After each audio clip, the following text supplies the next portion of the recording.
Assalamualaikum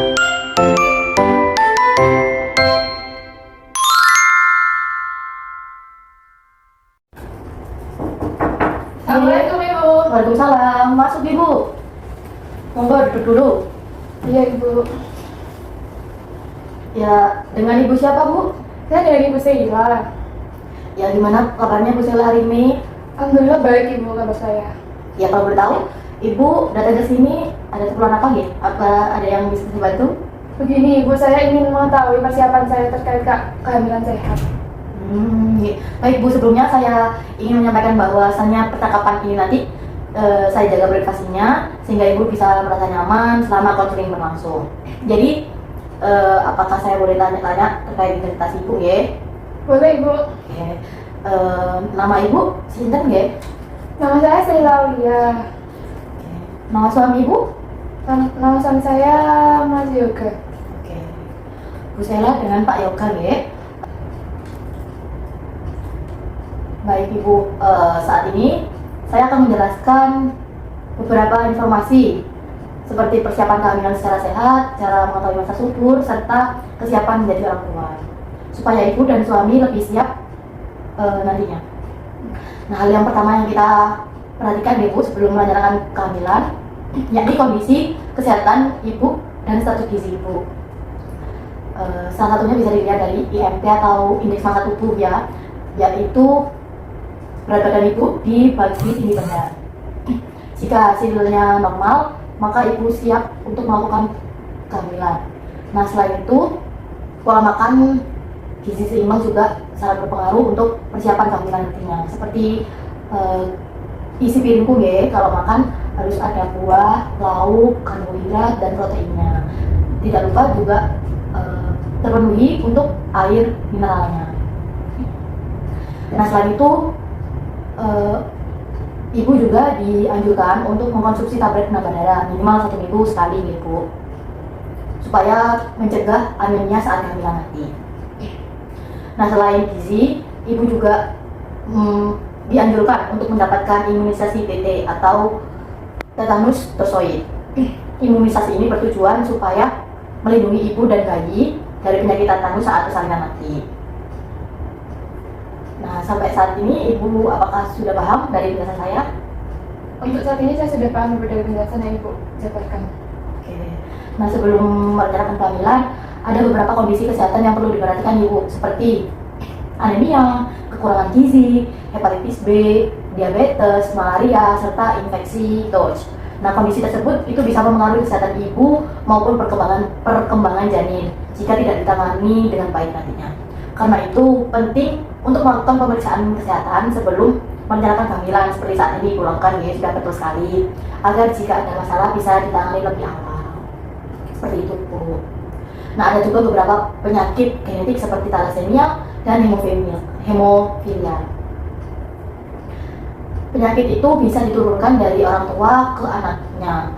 Nah, oleh karena itu sebaiknya pasangan juga mengetahui riwayat penyakit dalam baik pribadi maupun riwayat turunan dari keluarganya sebelum merencanakan kehamilan. Seperti itu Bu. Sejauh ini apakah Ibu dan suami Ibu apakah ada yang memiliki riwayat turunan dari keluarga? Sepengetahuan saya dari pihak saya maupun pihak suami, alhamdulillahnya sama-sama sehat Ibu. Alhamdulillah kalau begitu. Berarti sejauh ini tidak ada patangan ya untuk proses kehamilan nantinya. Nah, baik, selanjutnya saya akan menjelaskan cara mengetahui masa subur Ibu. Nah, cara tahu masa subur itu kapan? Itu ada dua cara Ibu, ada dua metode. Bisa melalui metode lendir cervix dan mengecek suhu basal tubuh. Nah, yang pertama, metode lendir cervix itu dilakukan dengan mengamati perubahan lendir yang keluar dari vagina selama siklus menstruasi. Biasanya saat masa subur, lendir itu akan menjadi lebih jernih, licin, elastis, seperti putih telur. Nah, jadi jika ibu mengeluarkan lendir seperti itu, biasanya itu menandakan bahwa ibu sedang berada di masa subur, sehingga menjadi waktu yang sangat tepat bagi pasangan untuk melakukan hubungan suami istri seperti itu. Nah, kelebihan metode ini tuh adalah praktis, mudah, alami, dan tidak perlu menggunakan alat apapun. cukup mengamati perubahan dirinya ibu ya. Kemudian metode berikutnya yakni metode suhu basal. Nah, apa sih suhu basal itu ibu? Suhu basal itu suhu yang diukur ketika ibu bangun tidur dan belum melakukan aktivitas apapun. Jadi caranya itu ibu nih bangun tidur, ambil termometer, kemudian ibu catat hasilnya. Jika hasilnya naik 0,3 sampai 0,5 derajat Celcius, maka itu salah satu ciri bahwa tubuh ibu sedang berada di masa subur, seperti itu. Biasanya setelah ovulasi atau pelepasan sel telur, suhu itu akan meningkat seperti itu. Nah, dengan mencatat suhu tubuh setiap hari, ibu bisa memperkirakan kapan masa subur ibu. Nah, seperti itu Bu. Sejauh ini apakah ada pertanyaan? Apa saja yang sudah saya jelaskan sebelumnya? Saya ingin bertanya Ibu Ya. terkait suhu basal. Kenapa kita harus mengukur waktu bangun tidur? Ya, nah kalau bangun tidur kan kita rileks kan, kita belum melakukan aktivitas apapun. Jadi hormon-hormon juga itu belum bekerja. Jadi suhu yang netral itu saat bangun tidur, seperti itu. Baik, itu saja pertanyaannya Bu. Apakah sudah jelas jawabannya dari saya tadi? Sudah jelas Ibu. Oke, kita lanjut ya Bu. Saya mau menjelaskan mengenai persiapan ibu dan suami sebelum menjadi orang tua. Ini Bu. Nah, biasanya usia yang ideal untuk hamil itu di antara usia 20 hingga 35 tahun. Karena pada usia tersebut itu resiko kehamilan lebih rendah.